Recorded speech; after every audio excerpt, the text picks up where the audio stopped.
इससे पिछली वीडियो में हमने माइनर और कोफैक्टर मालूम किए थे ऑफ जनरलाइज्ड मैट्रिक्स ए। इस तरह मालूम किए थे कि A11 अगर मालूम करना हो तो ये with respect to element A11 के लिहाज से ये कोफैक्टर मालूम होता है। तो ये फ़र्स्ट रो और फर्स्ट कॉलम हम छुपा देंगे और बाकी जो एलिमेंट्स यहाँ पे रह जाते हैं तो इनको हम यहाँ पे लिख लेते हैं और इसके साथ प्लस लगेगा या माइनस लगेगा वो यहाँ पे देखना है आपने कि 1 + 1 2 है, इवन है तो प्लस लगेगा। अगर यहाँ पे इन दोनों के प्लस से आड नंबर आता तो हम यहाँ पे माइनस लगाते। तो अभी देखिए A12 कौन से एलिमेंट के लिहाज से हैं, एलिमेंट A12, ठीक है। तो 1 और 2 का प्लस 3 आता है तो यहाँ पे माइनस लगेगा। फिर इस कॉलम को और इस रो को जिसमें एलिमेंट A12 मौजूद है छुपा देते हैं। बाकी जो एलिमेंट रह गए हैं ये A21 A23 और A31 और A33 ये लिख दिए।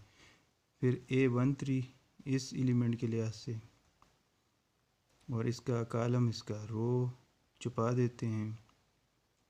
बाकी जो एलिमेंट रह गए ये लिखने हैं। तो A21 A22 A31 और A32 ये लिख दिए हमने।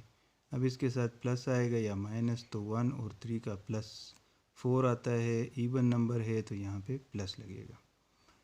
इस तरह हर एक एलिमेंट के कोफैक्टर हमने पिछली वीडियो में जिस तरह बनाए थे वो ये 9 के 9 कोफैक्टर मालूम हो गए।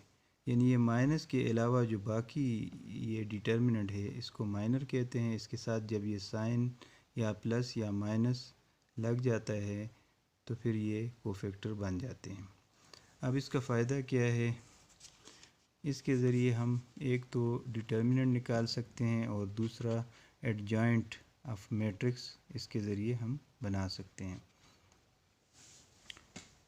अगर कोई भी डिटर्मिनेंट, अभी ये इसका डिटर्मिनेंट मैट्रिक्स का इसका डिटर्मिनेंट हमने निकालना है तो डिटर्मिनेंट किस तरह निकलेगा, अगर हम if we are opening the determinant of a matrix A with row 1, row 1 क्या है, A11 A12 और A13, ये जो रो है फर्स्ट। अगर इसके लिहाज से हम डिटर्मिनेंट फाइंड करना चाहते हैं कि डिटर्मिनेंट की वैल्यू क्या है, तो अगर हम फर्स्ट रो के लिहाज से निकालना चाहें तो फिर हम किस तरह करेंगे, determinant of A is equal to, तो ये A11 और इसके साथ अपना कोफैक्टर लगाना है मल्टीप्लाई और प्लस A12 और इसके साथ हम अपना कोफैक्टर लगाएंगे जो इसके लिहाज से है और plus A13 multiply by cofactor A13। तो इस तरह ये डिटर्मिनेंट की वैल्यू जब ये मल्टीप्लाई करेंगे दोनों, ये दोनों और ये दोनों, और फिर जो आंसर आते हैं इन तीनों के आंसर वो प्लस कर लेंगे। अब अगर हम डिटर्मिनेंट ओपन करेंगे ए का विद रिस्पेक्ट टू रो 2 और रो 2 क्या है, A21 A22 और A23, तो ये A21 A22 और A23 ये लिख लिए और इनके साथ हर एक के साथ अपना कोफैक्टर मल्टीप्लाई किया और फिर प्लस कर दिया। तो ये डिटर्मिनेंट इस तरीके से भी मालूम हो जाता है। इसकी वैल्यू और पिछले तरीके से जो वैल्यू आई हुई है दोनों की वैल्यू सेम होगी। अब अगर हम इसी डिटर्मिनेंट ए के डिटर्मिनेंट को हम ओपन करना चाहते हैं विद रो 3, और रो 3 क्या है हमारे पास, वो है A31 A32 और A33। तो A31 cofactor A31 plus A32 cofactor A32 और प्लस A33 कोफैक्टर A33, इससे भी वही वैल्यू आएगी।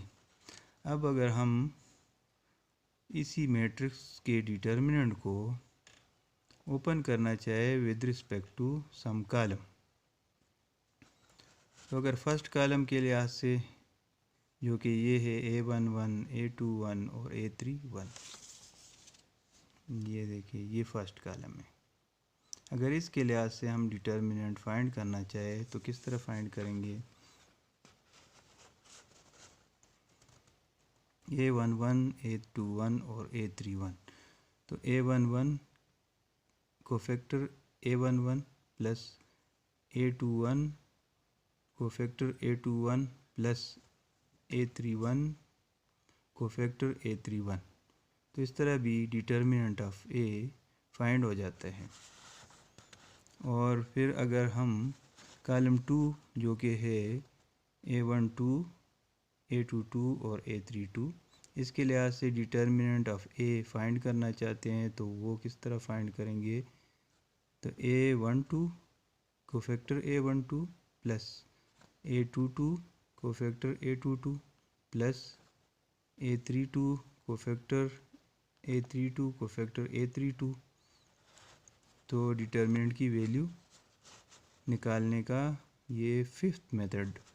अभी सिक्स मेथड में अगर कॉलम 3 की मदद से हम डिटर्मिनेंट को ओपन करना चाहे तो किस तरह करेंगे? A13 ये कॉलम है, कॉलम 3 के लिहाज से A13, A23 और A33, ये कॉलम 3 है हमारा।